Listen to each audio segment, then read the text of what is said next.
حضرت حسن کو زہر دیا گیا 3 دفعہ. تیسری دفعہ کا جو زہر تھا نا تو اس میں آپ مچھلی کی طرح تڑپ رہے تھے اور کہنے لگے حسین تیسری دفعہ جو زہر مجھے دیا گیا ہے اس نے میرے جگر کو آنتوں کو کاٹ دیا ہے. تو انہوں نے فرمایا کس نے دیا ہے؟ کہ کیوں قتل کرو گے؟ کہاں قتل کروں گا. کہ دیکھو اگر تو وہی ہے جس کے بارے میں میں جانتا ہوں تو پھر میں وہاں جا کے خود ہی بدلہ لے لوں گا، اور اگر وہ نہ ہوا کوئی اور ہوا تو ایک قتل ناحق میرے سر پڑ جائے گا. بس میرا معاملہ اللہ کے سپرد ہے. نہیں بتایا. اور قربان جاؤں باپ کی سیرت دیکھو، جب ان کے سر پہ ابن ملجم نے تلوار ماری اور حضرت زینب روتی ہوئی آئیں، کہنے لگا رو لو جتنا رونا جے، 1 مہینہ پورا ہے تلوار زہرچ پئی رہی ہے تام سیرچ ماری ہے اے نہیں بچدا. تو اس کے الفاظ کی شدت دیکھیں اور مولا علی کی وسعت دیکھیں. فرمایا اس کو گرم کھانا کھلاؤ، ٹھنڈا پانی پلاؤ، اس کو نرم بستر پہ سلاؤ.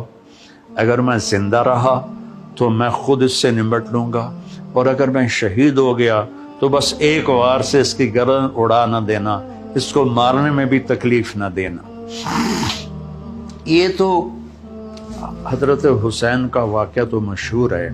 امام حسن کی اولاد پہ جو ظلم ہوئے، میں نے گلدستہ اہل بیت پر جب کام کیا تو پھر مجھے کس نے؟ بنو عباس چچا کے بیٹوں نے حضرت حسن کے 18 پوتے پڑپوتے نواسوں کو ابو جعفر منصور نے پکڑا اور ایک کمرے میں بند کیا اور اسے ایئر ٹائٹ کیا، سارے دم گھٹ کے اس میں شہید ہو گئے. یہ ساری نسل ہی مظلوم ہے. یہ جنت کے شہزادے ہیں. آپ فرماتے تھے حسن حسین میری دنیا کی بہار ہیں، حسن حسین جنت کے نوجوانوں کے سردار ہیں، میری بیٹی فاطمہ جنت کی عورتوں کی سردار ہے.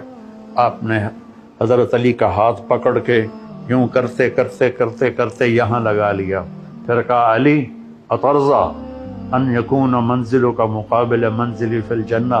علی تو خوش ہے جنت میں تیرا گھر میرے گھر کے سامنے ہوگا.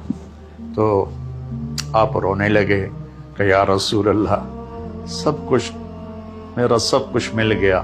ایک دفعہ آپ نے فرمایا علی میرے بعد میری امت تم سے وفا نہیں کرے گی. تو آپ نے عرض کی یا رسول اللہ میرا دین سلامت رہے گا؟ آپ نے کہا ہاں.